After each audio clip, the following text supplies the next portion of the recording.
некротомофилия, мүгедектерге деген жыныстық қызығушылық. Мұндай фобиядан зардап шегетін адамдарды ампутацияланған аяқ-қолдар ләззат сыйлайды екен.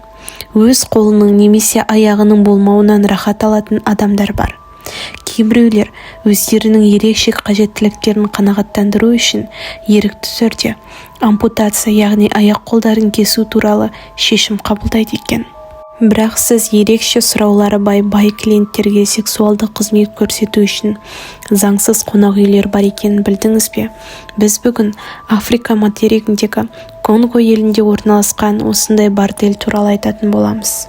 Елдің оңтүстік батысында ең жақын елді мекеннен 120 километр қашықтықта қонақ үй табылды.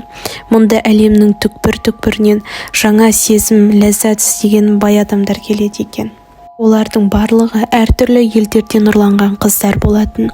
Бұл қонақ үйдің қыздарды іздеу және ұрлау желісі бүкіл әлемге таралған. Ең көп ұрланған қыздар туристік орындардан болған. Қонақ үйлердегі қыздарды ұрлаушылар олармен танысып, жағажайға және дискотекаларға барып, сенімдеріне ие болған. Содан кейін оларды өздерінің бөлмелеріне алып келеді. Жәбірленушіге есірткі беріп, төлқұжаттарын ауыстырып, дереу Конгоға рейспен жіберіп отырған. Қылмыскерлерде қыздарды ұрлаудың белгілі бір жас критерийі болған жоқ. Қонақ үй 16 және 60 жас аралығындағы еуропалық қыздар мен әйелдерді тауып отырған. Сондай-ақ қылмыскерлер 10 жастан асқан африкалық балаларды қолданды. Барлық тұтқындар дереу ауруханаға түсті. Онда аяқ-қолдары кесіліп отырған. Ең қорқыныштысы, қонақ үйде белгілі бір клиенттің сұранысы бойынша қыздарды кесетін жеке хирургиялық кабинет болған. Ал біреудің тапсырыс бойынша денесінің әртүрлі бөлігі кесілген.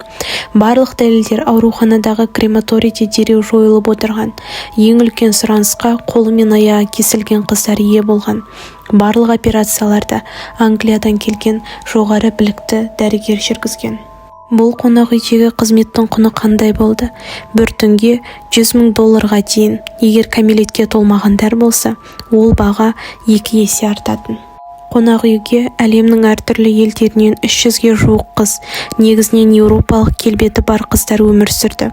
Барлық қыздардың жартысынан көбі қолдары мен аяқтары толық жоқ болды. Барлық аяқ-қолдары ауруханадағы жергілікті крематорийде өртенді.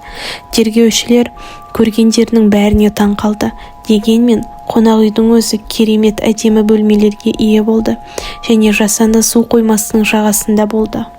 Қыздардың денесі мен бетін әдемі пішінде ұстау үшін сапалы тамақтану болды.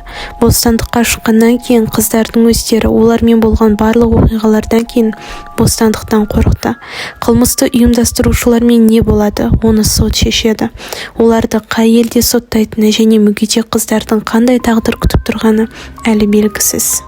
Және бір қорқыныштысы, бұндай бордельдердің әлемде өте көп екендігі. Достар, егер сіздерге видео ұнаған болса, лайк басып, комментарий қалдырып, арнаға жазылуды ұмытпаңыздар. Келесі кездескенше.